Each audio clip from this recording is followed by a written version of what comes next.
menurut ayat Quran dan hadis Nabi itu nanti ada bermacam-macam. Ada orang beriman itu yang dimasukkan surga. Ada orang beriman itu yang dimasukkan ke dalam surga. Ada orang beriman itu yang disebut penduduk surga.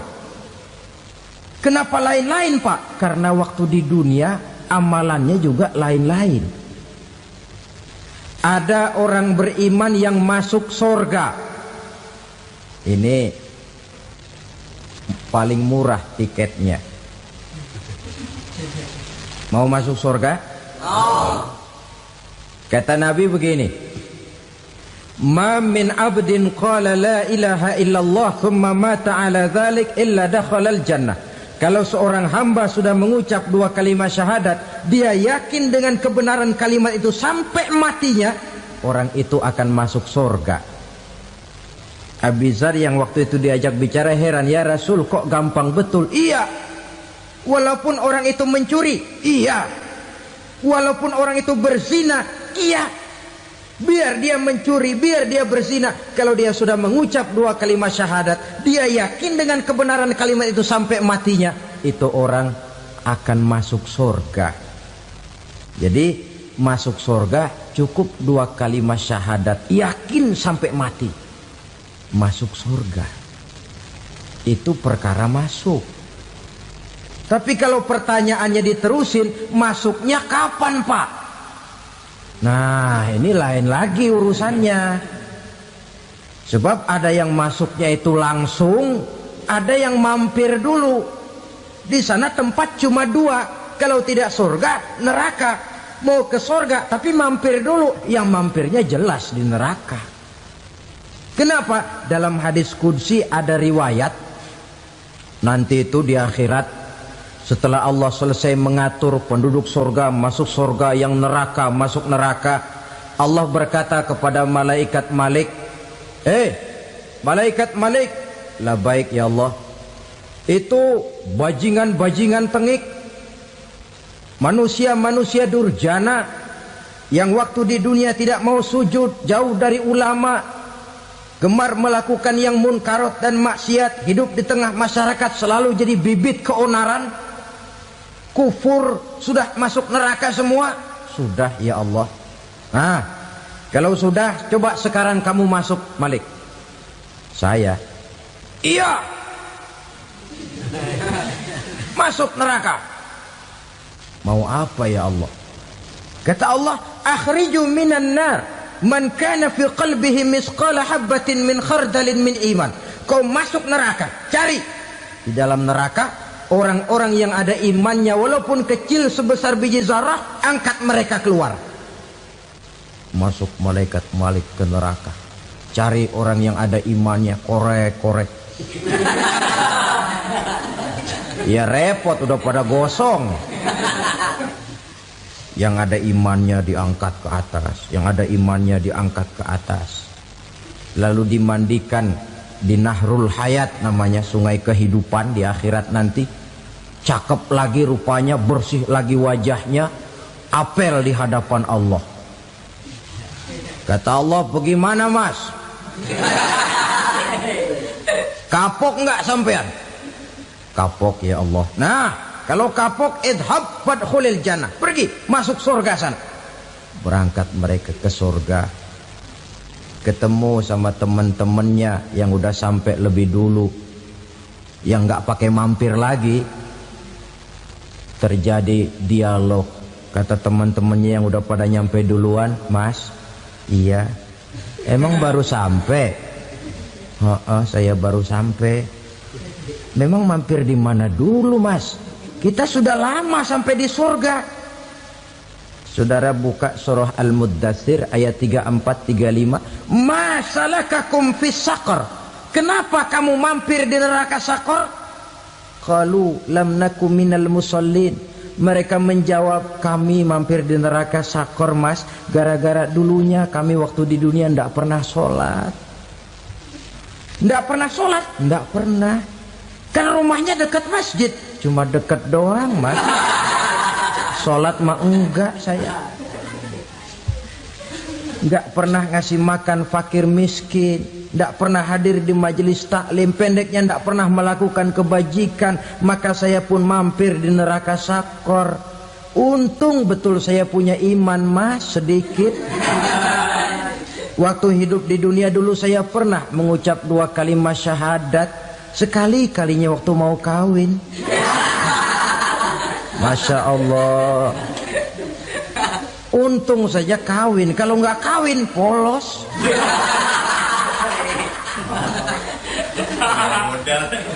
Itu juga pengulu sudah setengah mati ngajarin.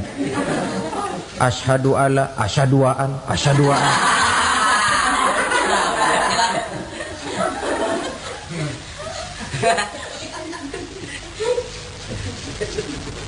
Ini namanya masuk surga, ada mampir dulu. Ada pula orang mukmin itu yang dimasukkan surga. Namanya dimasukkan kan terima beres. Saya masuk ke rumah, jalan sendiri, cari tempat sendiri. Saya dimasukkan ke dalam rumah, terima beres. Pokok ada di dalam, itu dimasukkan namanya. Nggak pakai mampir. Tapi tentu tiketnya lebih mahal ketimbang yang pertama tadi. Apa kata Allah? Innal ladzina amanu wa amilus salihat la ukaffiranna anhum sayyi'atihim wa la udkhilannahum jannah. Sesungguhnya orang-orang yang beriman kemudian beramal soleh, kami hapuskan segala dosa dan kesalahannya, kami masukkan mereka ke dalam surga. Lihat ayatnya, Allah yang memasukkan, kita yang dimasukkan. Tidak pakai transit, tidak usah mampir. Cuma tidak cukup syahadat, tidak cukup amanu, tapi diiringi dengan wa amilus salih. Iman, amal. Tidak cukup syahadat, lalu dibuktikan dia sholat, dia zakat, puasa, lalu dia melakukan berbagai macam kebajikan. Ini yang menyebabkan dia tidak pakai mampir di tempat yang bernama sakor. Lalu ada pula orang mukmin itu yang disebut penduduk sorga. Wah, ini sudah VIP ini. Ashabul jannah, penduduk sorga.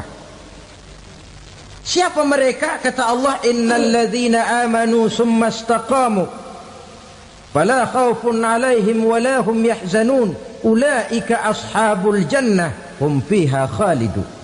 Sesungguhnya orang-orang yang beriman lalu istiqamah, tetap dalam melaksanakan perintah Allah, tidak goyah, tidak labil tapi stabil, istiqamah, mereka tidak takut dan tidak bersedih hati. Merekalah penduduk surga. Iman, istiqamah. Tidak punya duit, sembahyang. Banyak duit, sembahyang.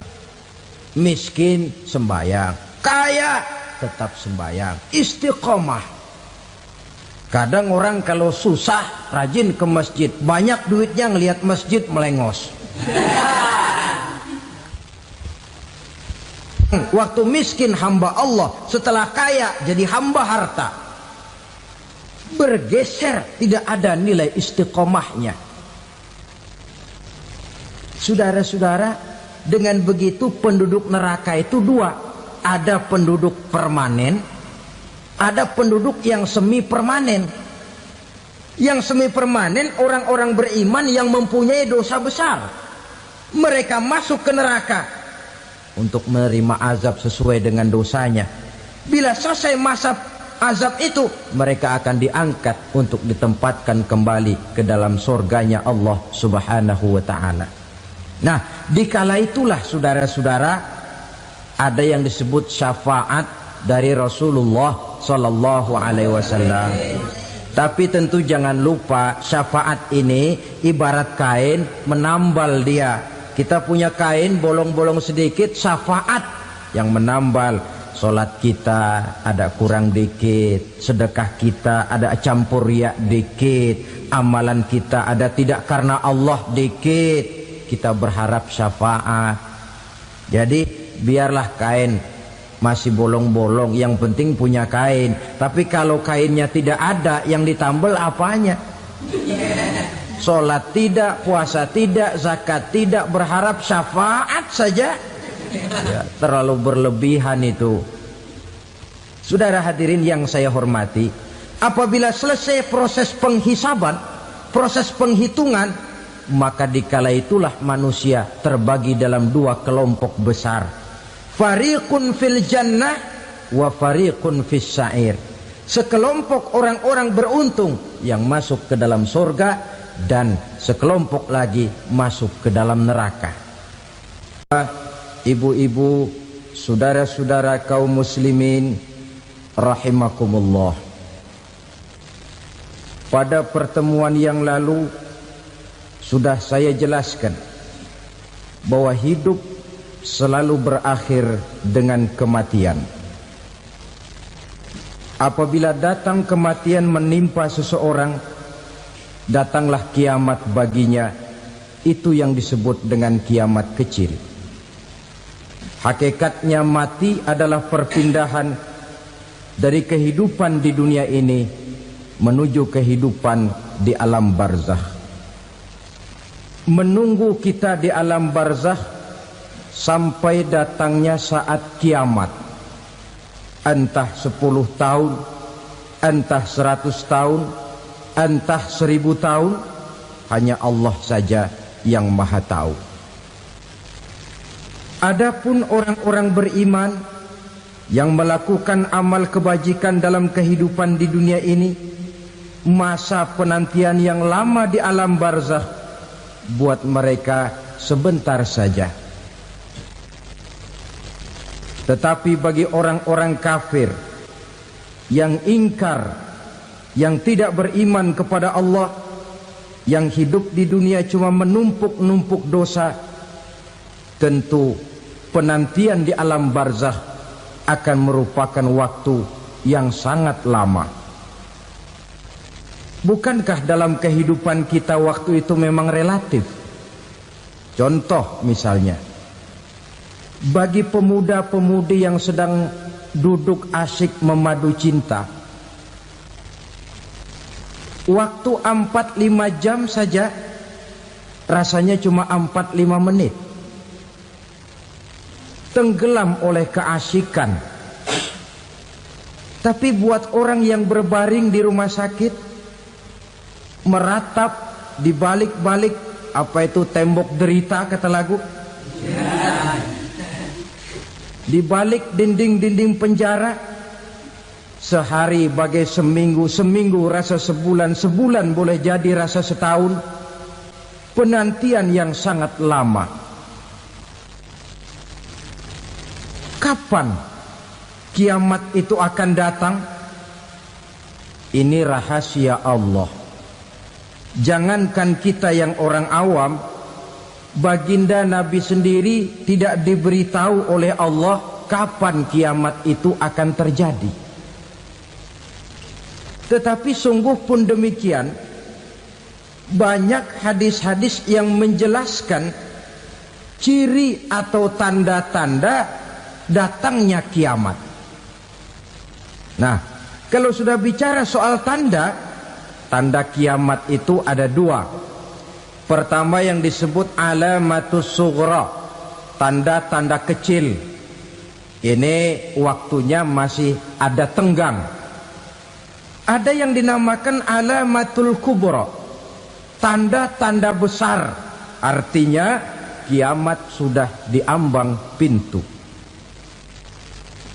Apa tanda-tanda kecil dari datangnya hari kiamat itu? Misalnya kata Nabi, apabila ilmu sudah diangkat oleh Allah. Artinya apabila ulama sudah banyak wafat, minat orang belajar agama berkurang, lalu kebodohan nampak merajalela di mana-mana, zina dikerjakan secara terbuka, minuman-minuman keras jadi kebanggaan, itu termasuk di antara tanda-tanda kecil terjadinya hari kiamat. Apalagi misalnya iza waladatil ammatu rabbataha, apabila budak sudah melahirkan tuan. Apa maksudnya? Ada yang mentafsirkan apabila anak sudah bisa membudaki orang tuanya. Orang tua yang melahirkan dia, yang membesarkan dia, demi setelah si anak besar jadi orang berpangkat, bertitel, berharta, berkedudukan. Jadilah orang tua itu budaknya. Sehingga sering dibilang kalau orang tua kaya, anak jadi raja. Tapi kalau anak yang kaya, orang tua sering jadi budak. Apalagi munculnya fitnah yang bergelombang, timbul perang antara dua bangsa yang besar, waktu berjalan terasa sangat pendek sekali. Itu merupakan tanda di antara tanda-tanda kiamat. Termasuk di dalamnya sulit membedakan mana laki, mana perempuan. Kan kalau tanda-tanda kayak begini sekarang sudah banyak kita lihat kan? Ulama banyak wafat, penggantinya sulit. Zina dikerjakan berterang-terangan, minuman keras jadi kebanggaan, banyak anak membudaki orang tuanya, sulit membedakan mana laki mana perempuan. Kadang-kadang dari belakang kita lihat perempuan bener, begitu kita colek nengok jenggotan.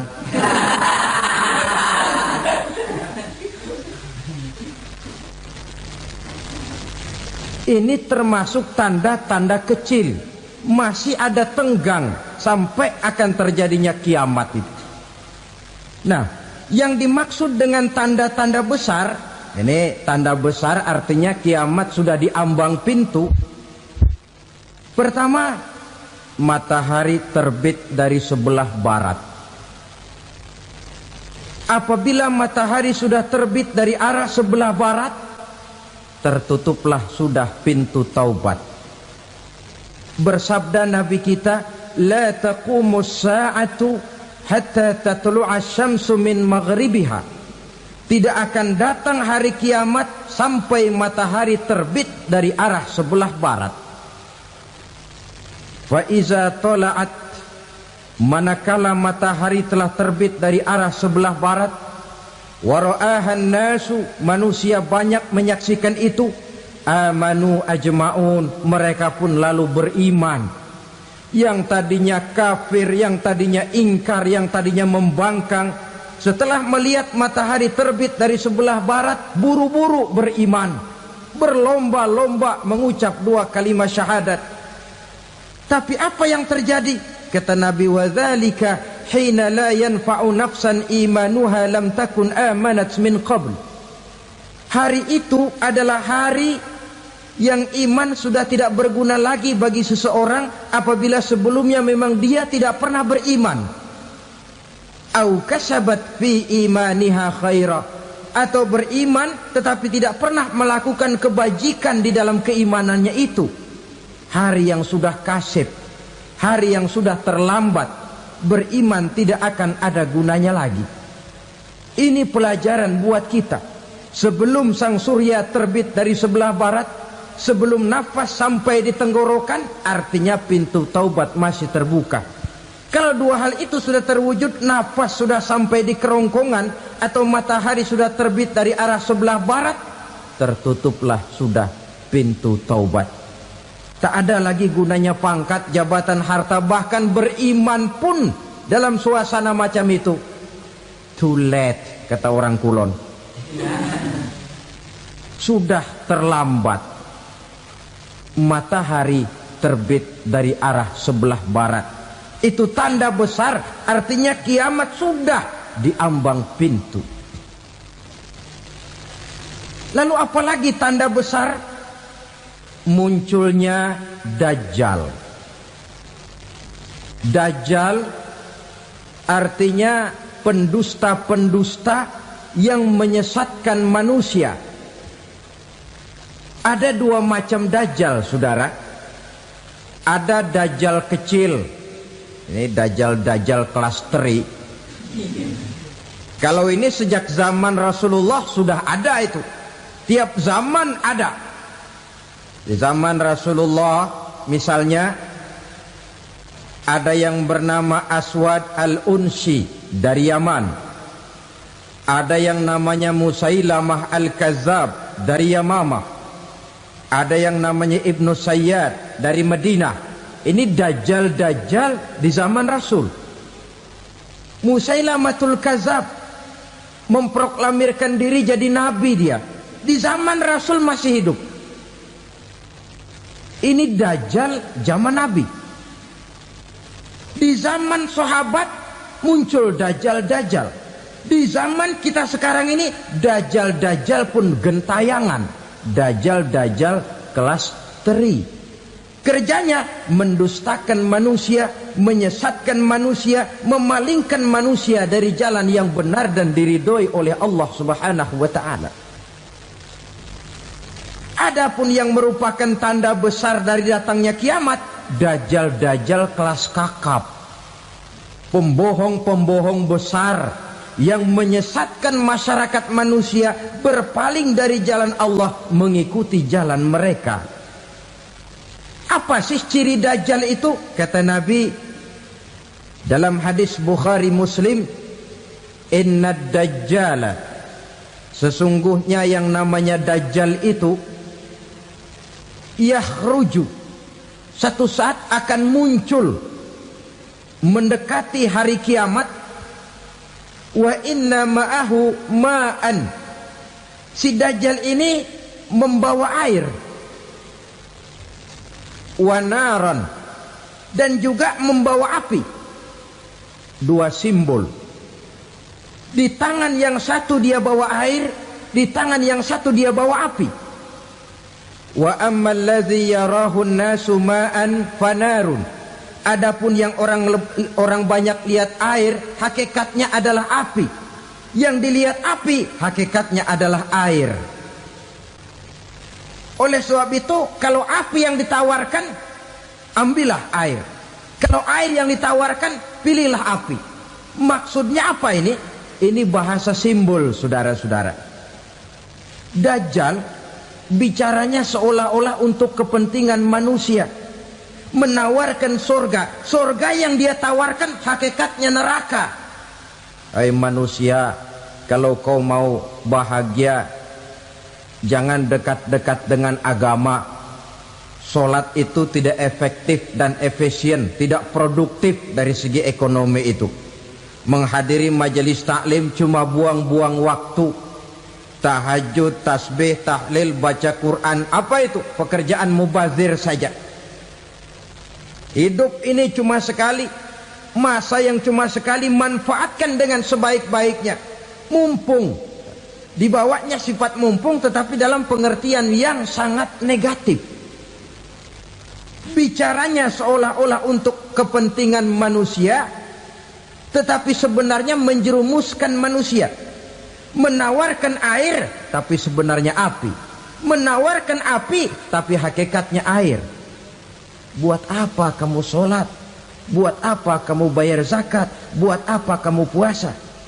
Surga yang dicanangkan dajjal, hakikatnya neraka. Neraka yang digambarkan dajjal, pada dasarnya adalah surga. Jadi memutarbalikkan fakta itu kerjaan dajjal. Yang hak jadi batil, yang batil dibilang hak, yang benar jadi salah, yang salah malah jadi benar.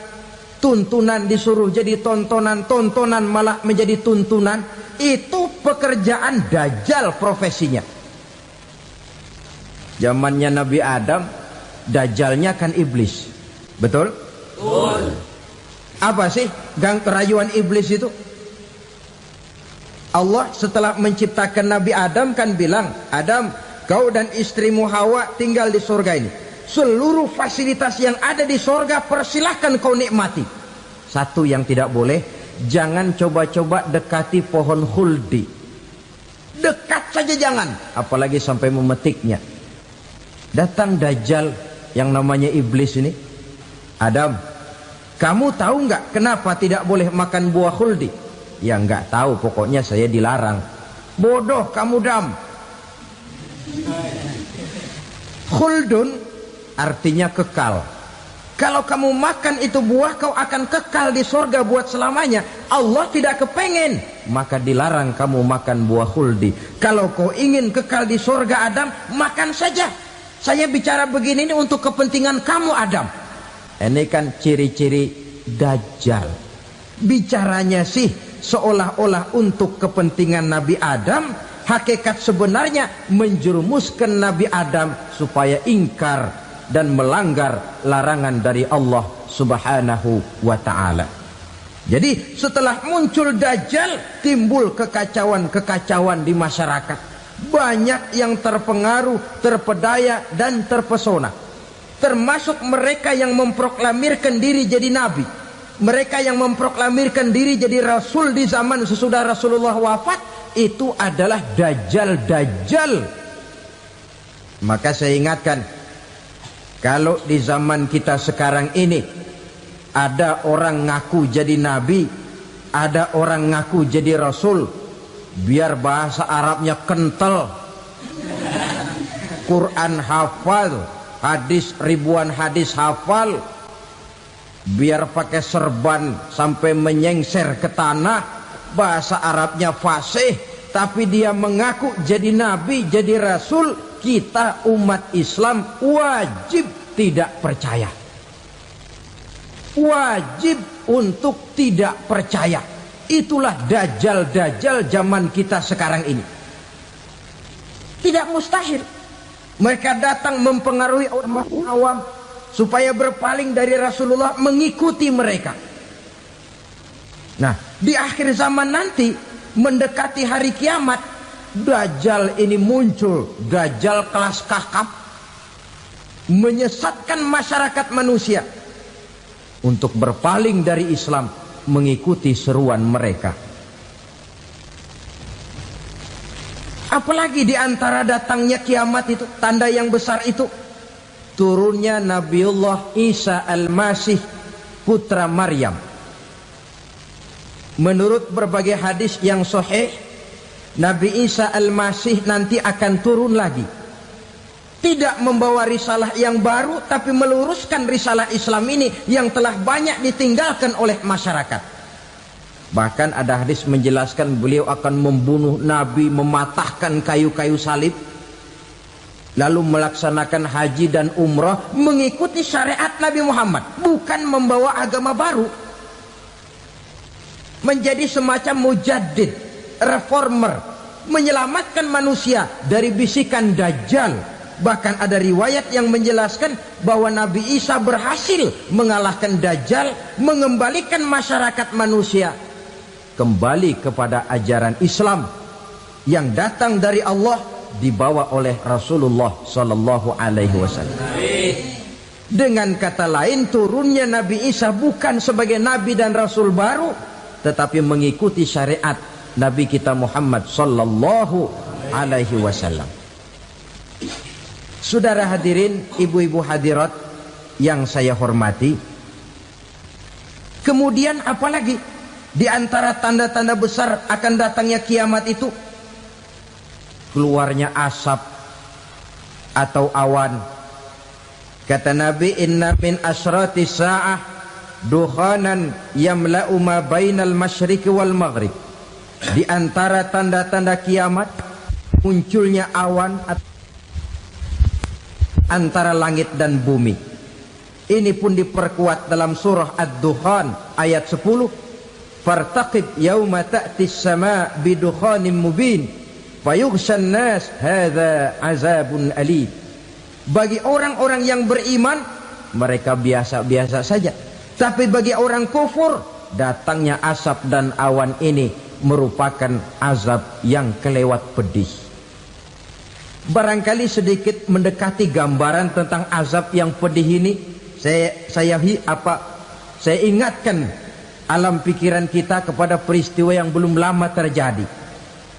Pernah dengar berita bocornya reaktor nuklir di Chernobyl, Uni Soviet? Pernah dengar?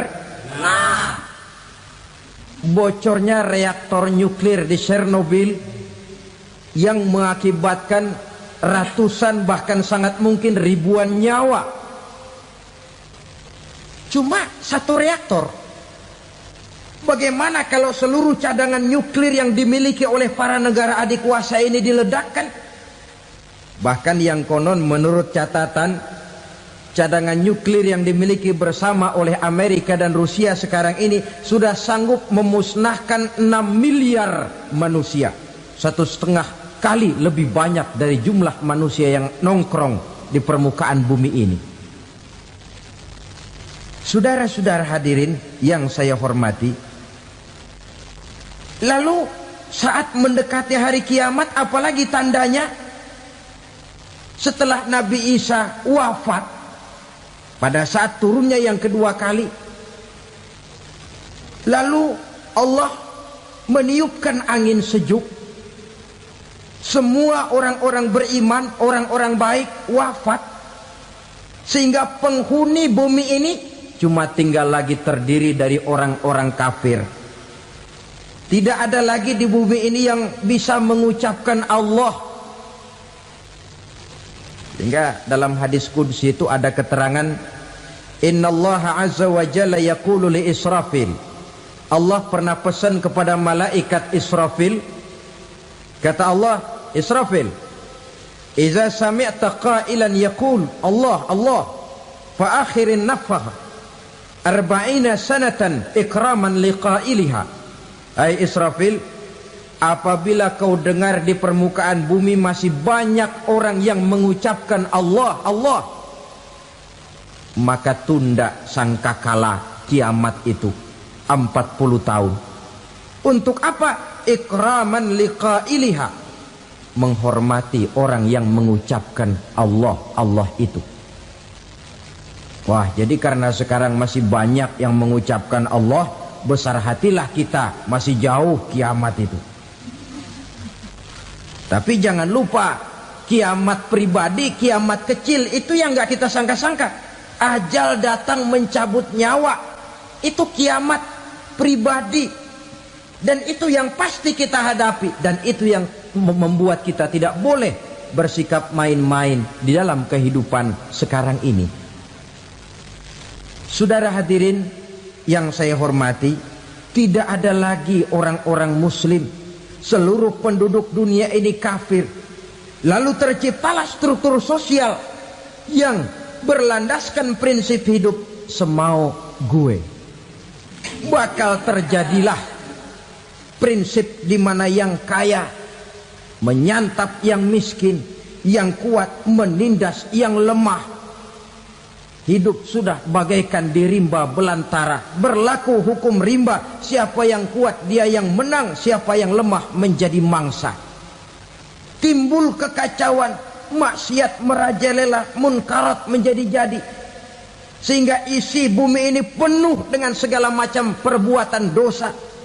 Tidak ada perlunya lagi alam diperpanjang temponya. Datang saat yang sudah dijanjikan oleh Allah Azza wa Jalla, maka terjadilah yang disebut kiamat kubra, kiamat besar, kiamat ancur-ancuran. Bagaimana kejadian ini dimulai? Dalam surah Az-Zumar ayat 68, Allah Subhanahu wa taala berfirman, wa nufikha fis-suri fasa'iqa man fis samawati wa man fil ardi illa man sya'allahu. Maka manakala ditiuplah sangkakala, terkejutlah seluruh yang ada di langit dan seluruh yang ada di bumi. Bila saat kiamat datang, Allah perintah malaikat Israfil, Israfil, tiup sangkakalamu. Ditiuplah sangkakala oleh malaikat Israfil. Yang akibat daripada tiupan itu, seluruh yang ada di langit, seluruh yang ada di permukaan bumi terkejut. Yang ada di langit siapa? Malaikat kan. Bayangin aja kalau malaikat kaget, apalagi kita. Terkejut seluruh makhluk yang ada di bumi, yang ada di langit mendengar suara sangkakala itu. Bunyinya tidak sanggup kita bayangkan dahsyatnya. Ledakan nuklir, ledakan neutron, belum apa-apa ketimbang bunyi sangkakala malaikat Israfil ini. Nah, lalu mendengar bunyi sangkakala ini, gemparlah makhluk, kacaulah alam. Bumi gempa, planet-planet bertabrakan, gunung meletus, air laut tumpah ke darat, angin topan bertiup, halilintar menyambar. Lalu semua yang bernama hidup mati total. Mati bareng tanpa persiapan. La haula wala quwata illa billah. Saya kadang-kadang dalam tafakur bermohon, ya Allah, mudah-mudahan saya enggak nemuin kiamat beneran. Ngeri.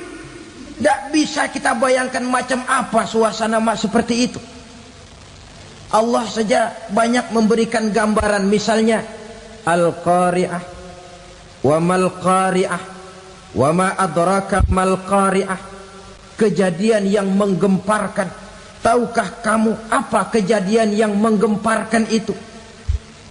Yauma yakunun nasu kal farasil mabsus wa takunul jibalu kal ihnil manfus.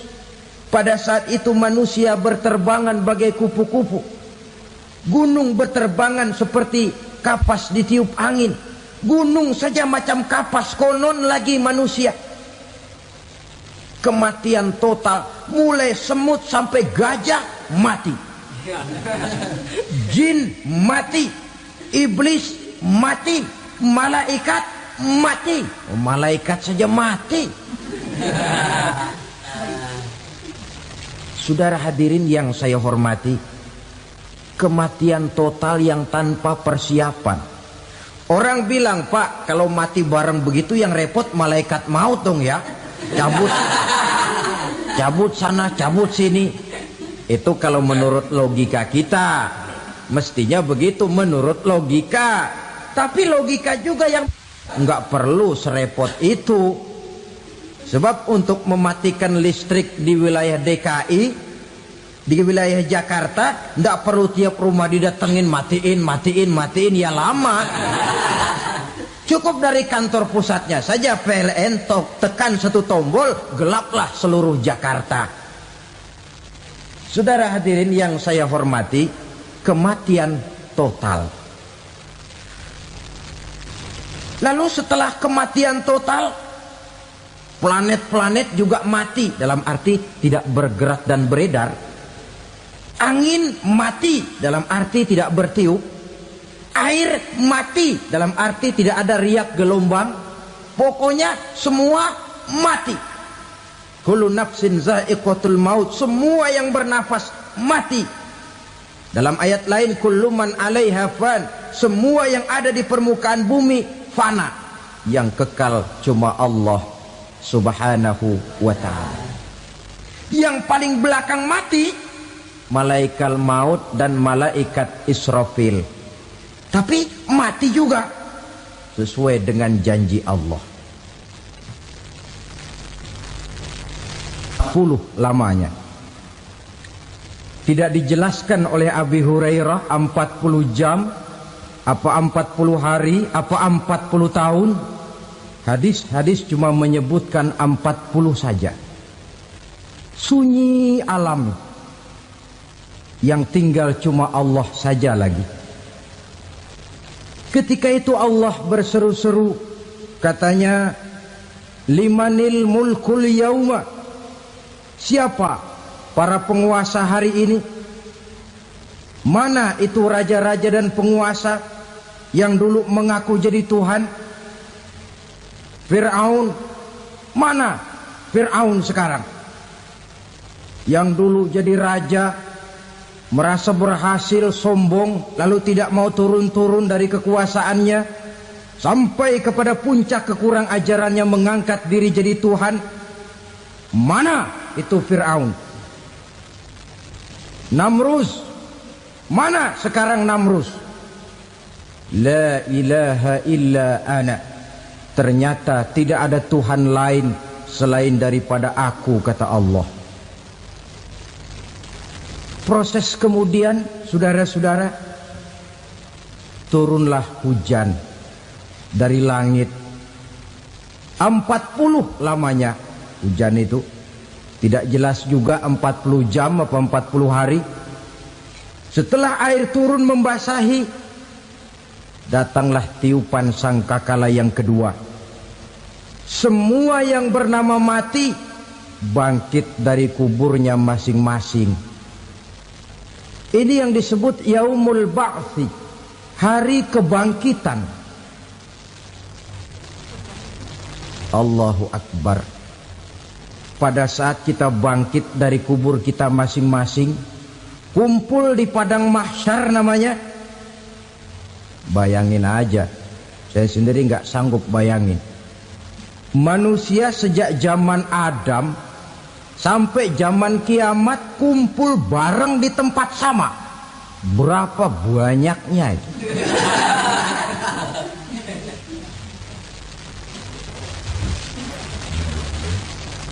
Dan yang luar biasa menurut satu riwayat, pada saat bangkit itu, Masya Allah, roman muka kita berubah,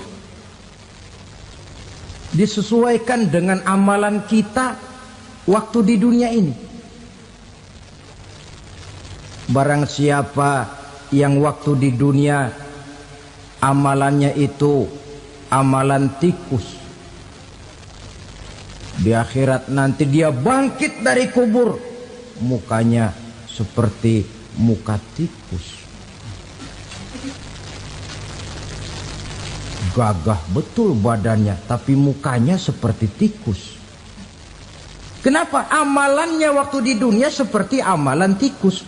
Apa amalan tikus itu? Suka ngegeragoti barang yang sudah disimpan rapi-rapi. Orang sudah simpan uang rapi-rapi, simpan perhiasan rapi-rapi, digeragoti oleh tikus. Maling-maling, pencoleng-pencoleng, koruptor-koruptor. Itu nanti di akhirat nanti kita lihat mukanya seperti muka tikus. Oh ini waktu di dunia suka nyolong, mukanya seperti muka tikus. Barang siapa yang waktu di dunia ini amalannya itu amalan macan, dia akan bangkit nanti mukanya seperti muka macan. Apa amalan macan? Macan itu amalannya menang-menangan. Orang yang mau menang saja nggak mau mengalah. Coba lihat di hutan. Kenal hutan nggak? Di hutan, raja hutan di mana-mana pasti macan. Betul kan? Betul. Padahal hutan belum pernah bikin pemilihan umum. Tapi macan tidak peduli ada pemilihan umum apa tidak, pokok saya raja. Sebab apa? Macan jadi raja itu bukan karena benar, tapi karena kuat jadi raja. Setelah dia jadi raja, rakyat hutan yang mesti dilindungi malah dimakan oleh raja macan. Kambing rakyat hutan dimakan oleh macan. Ayam rakyat hutan dimakan oleh macan. Itu nanti kita lihat di akhirat itu mukanya seperti muka macan, gagah betul. Lalu barang siapa yang di dunia ini amalannya itu seperti amalan anjing, nanti dia punya muka seperti muka anjing. Apa amalan anjing? Pertama, anjing itu kalau disuruh jaga rumah, dia tidak bisa membedakan mana maling, mana tamu. Biar yang datang maling, kalau bawa tulang, anjing kalem. Yang kedua, anjing itu akan setia kepada siapa saja yang memberinya roti. Siapa yang memberinya roti, itulah majikannya. Apa kata majikannya pasti dia laksanakan. Soal benar atau salah dia tidak peduli. Setelah anjing dapat roti, dia tidak punya pilihan lain kecuali bilang, abdi mah kumaha juragan wae ayeuna mah.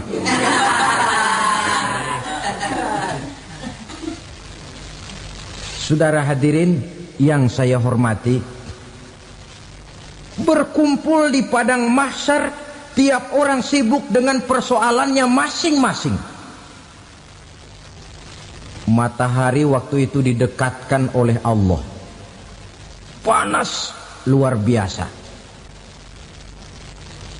Ada yang saking panasnya itu mencucurkan peluh keringat sampai sebatas mata kakinya. Ada yang keringatnya sampai sedengkulnya. Ada yang keringatnya sampai sepusatnya. Ada yang keringatnya mengalir sampai sebahunya. Ada yang kelelap oleh keringatnya sendiri, sementara orang di sampingnya nggak apa-apa. Bergantung lagi amalan dia waktu di dunia ini. Saudara-saudara, sebagian orang dalam kepanikan padang mahsyar berombong-rombong datang mereka menghadap Nabi Adam. Ya Adam, anta abal bashar. Hai Adam, Tuhan adalah bapak moyang manusia. Kami sebentar lagi akan disidang, dimintakan pertanggungan jawab. Tolonglah kami, hai Adam. Kata Nabi Adam, jangankan nolongin sampean, saya sendiri tanggung jawab di hadapan Allah ketika dulu tidak boleh makan khuldi, saya serobot. Sudahlah, urus diri masing-masing saja, nafsi. Begitu kata Nabi Nuh, begitu kata Nabi Ibrahim. Tiap orang bertanggung jawab sendiri-sendiri. Ketika itulah saudara-saudara, nikmatnya menjadi umat Nabi besar Muhammad sallallahu alaihi wasallam.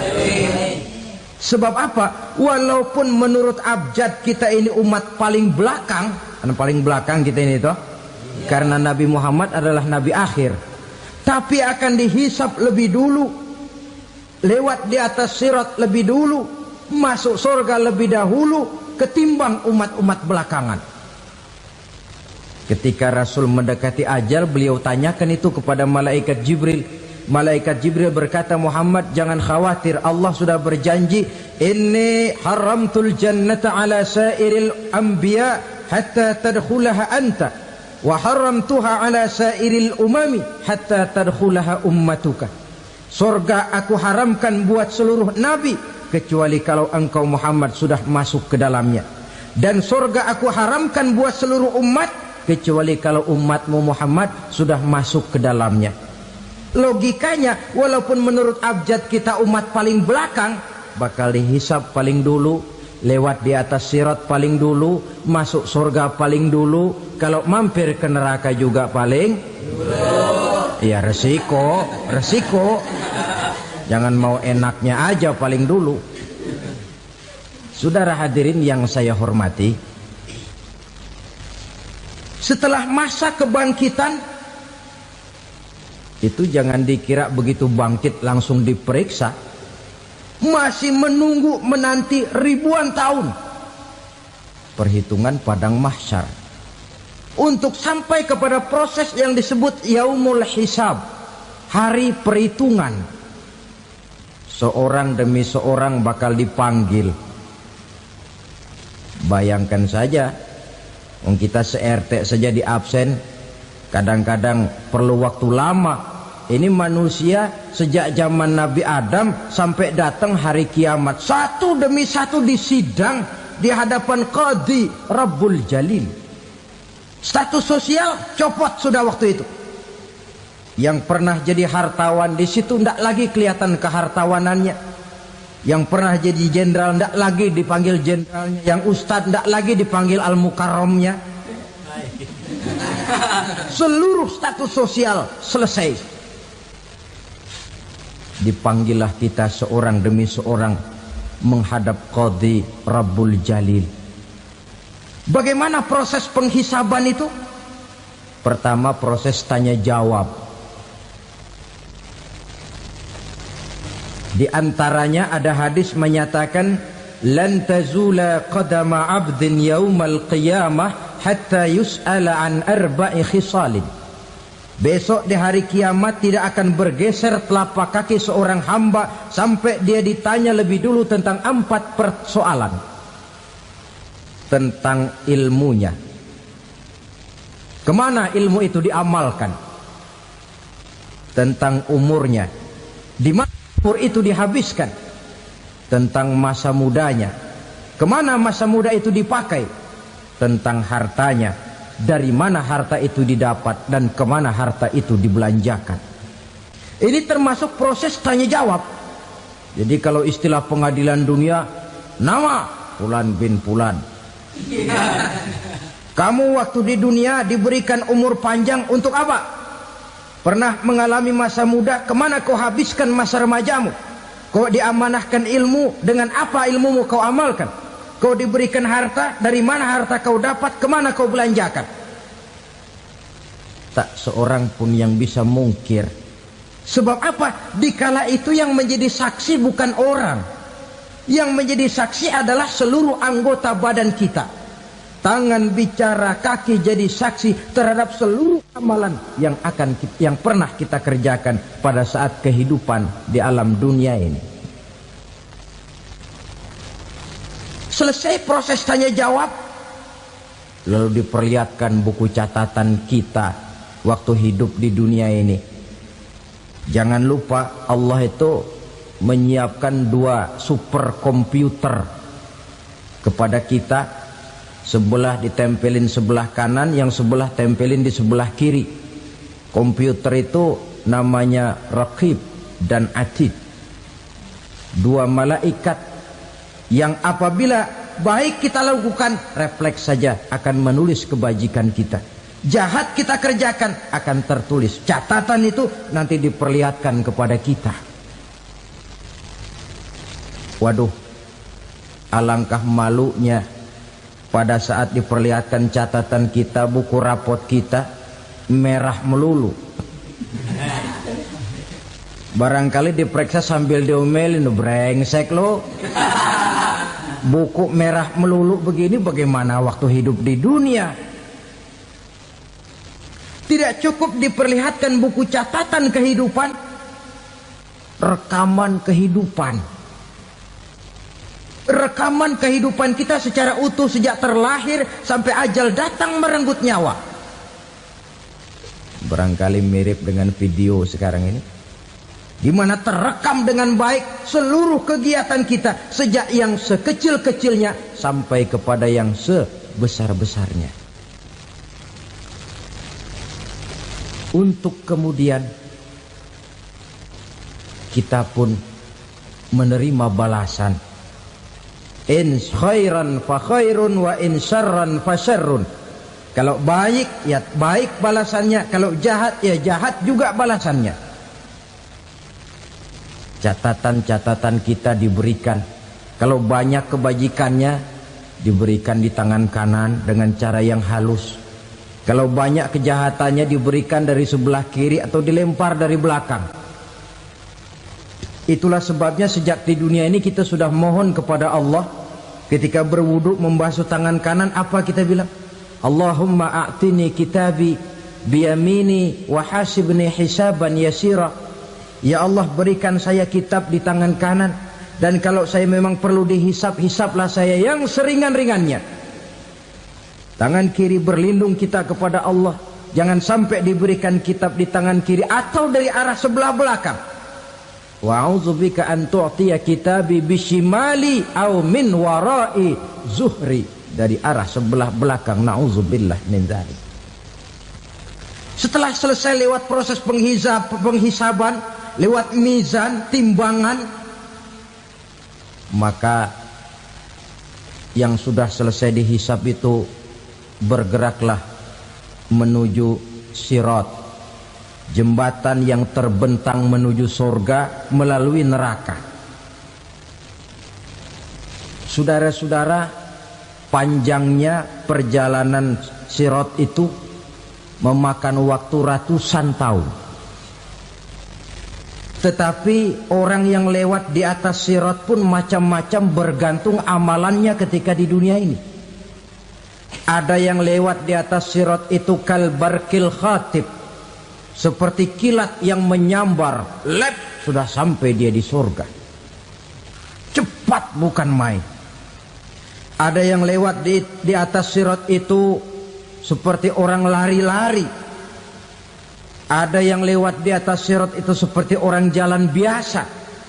Ada yang sambil merangkak, ada yang sambil ngesor, ada yang sambil gelayutan, ada yang selamat sampai ke ujung ke surga, ada yang tergelincir jatuh masuk ke dalam neraka, bergantung amalannya dalam kehidupan di dunia sekarang ini. Tiap kita akan melewati yang namanya sirat ini. Saudara-saudara kaum muslimin yang saya hormati, dengan demikian mereka yang selamat melalui sirat sampai ke terminal akhir surga, mereka yang ketika dihisab ternyata banyak kejahatannya daripada kebaikannya, mereka singgah di dalam neraka. Nah, adapun orang-orang yang beriman menurut ayat Quran dan hadis Nabi itu nanti ada bermacam-macam. Ada orang beriman itu yang dimasukkan surga. Ada orang beriman itu yang dimasukkan ke dalam surga. Ada orang beriman itu yang disebut penduduk surga. Kenapa lain-lain, Pak? Karena waktu di dunia amalannya juga lain-lain. Ada orang beriman yang masuk surga. Ini paling murah tiketnya. Mau masuk surga?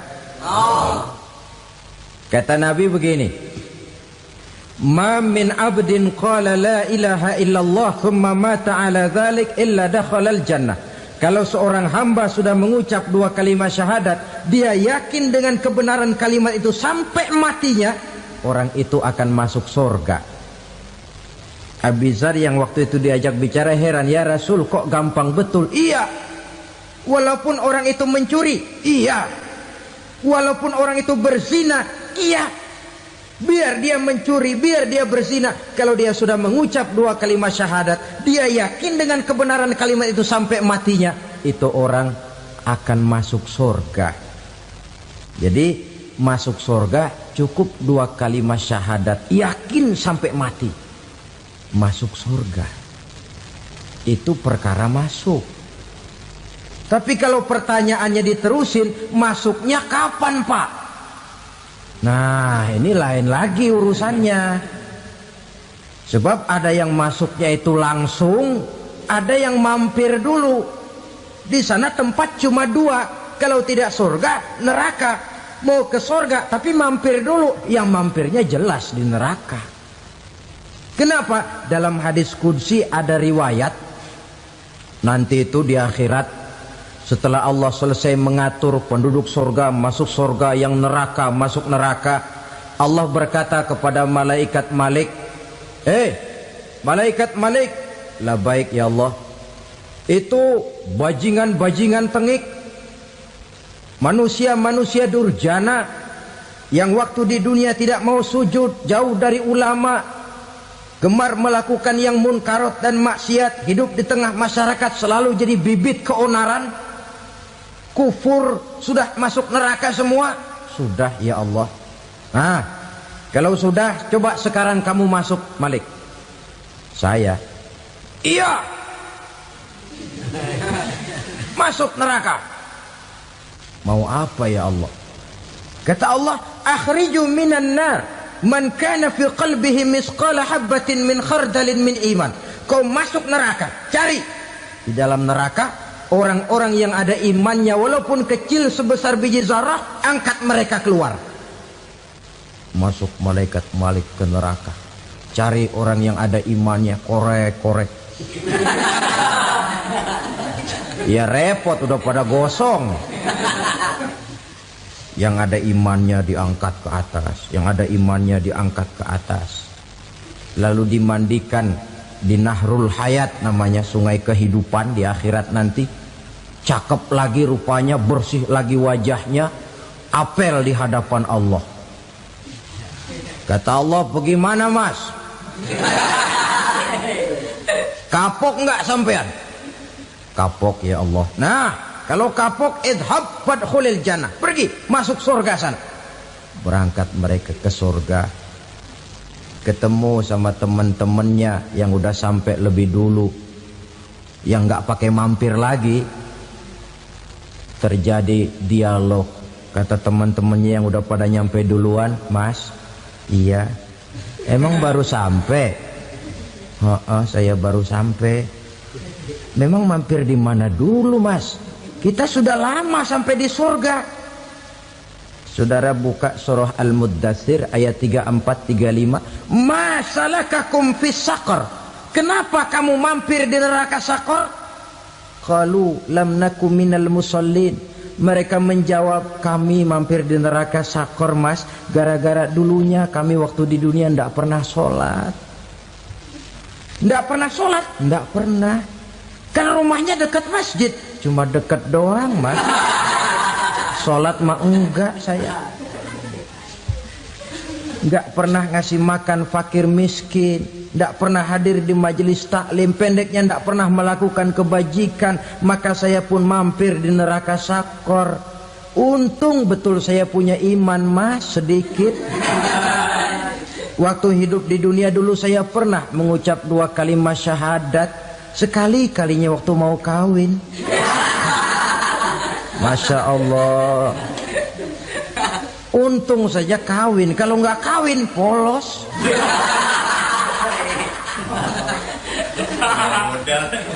Itu juga pengulu sudah setengah mati ngajarin.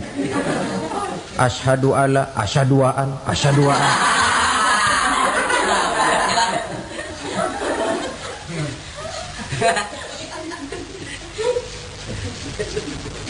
Ini namanya masuk surga, ada mampir dulu.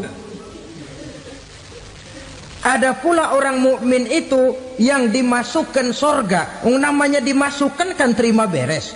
Saya masuk ke rumah, jalan sendiri, cari tempat sendiri. Saya dimasukkan ke dalam rumah, terima beres, pokok ada di dalam, itu dimasukkan namanya. Nggak pakai mampir. Tapi tentu tiketnya lebih mahal ketimbang yang pertama tadi. Apa kata Allah? Innal ladzina amanu wa 'amilus shalihat la ukaffiranna 'anhum sayyi'atihim wa la udkhilannahum jannah. Sesungguhnya orang-orang yang beriman kemudian beramal soleh, kami hapuskan segala dosa dan kesalahannya, kami masukkan mereka ke dalam surga. Lihat ayatnya. Allah yang memasukkan, kita yang dimasukkan. Tidak pakai transit, tidak usah mampir. Cuma tidak cukup syahadat, tidak cukup amanu, tapi diiringi dengan wa'amilus salih. Iman, amal. Tidak cukup syahadat, lalu dibuktikan dia sholat, dia zakat, puasa, lalu dia melakukan berbagai macam kebajikan. Ini yang menyebabkan dia tidak pakai mampir di tempat yang bernama Saqar. Lalu ada pula orang mukmin itu yang disebut penduduk surga. Wah, ini sudah VIP ini. Ashabul jannah, penduduk surga. Siapa mereka? Kata Allah, innal ladzina amanu summa istaqamu fala khaufun 'alaihim wala hum yahzanun ulaika ashabul jannah hum fiha khalidun.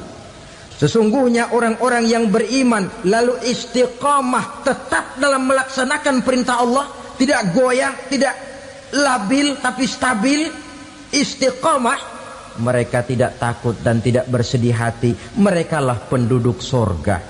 Iman, istiqamah. Tidak punya duit, sembayang. Banyak duit, sembayang.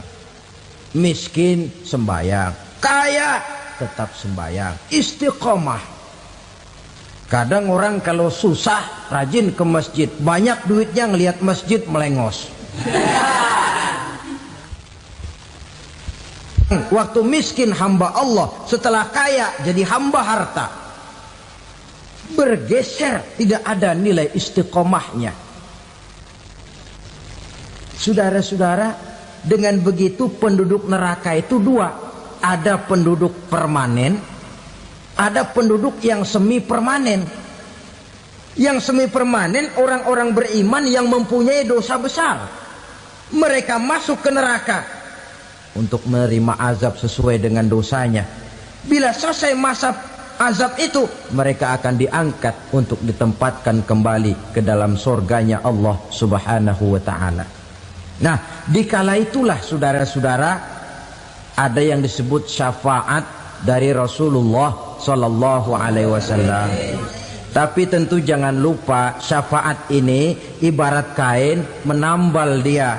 Kita punya kain bolong-bolong sedikit, syafaat yang menambal. Solat kita ada kurang dikit, sedekah kita ada campur riak dikit, amalan kita ada tidak karena Allah dikit, kita berharap syafaat. Jadi biarlah kain masih bolong-bolong, yang penting punya kain. Tapi kalau kainnya tidak ada, yang ditambal apanya? Solat tidak, puasa tidak, zakat tidak, berharap syafaat saja. Ya, terlalu berlebihan itu. Saudara hadirin yang saya hormati, apabila selesai proses penghisaban, proses penghitungan, maka dikala itulah manusia terbagi dalam dua kelompok besar. Fariqun fil jannah wa fariqun fis sa'ir. Sekelompok orang-orang beruntung yang masuk ke dalam surga, dan sekelompok lagi masuk ke dalam neraka.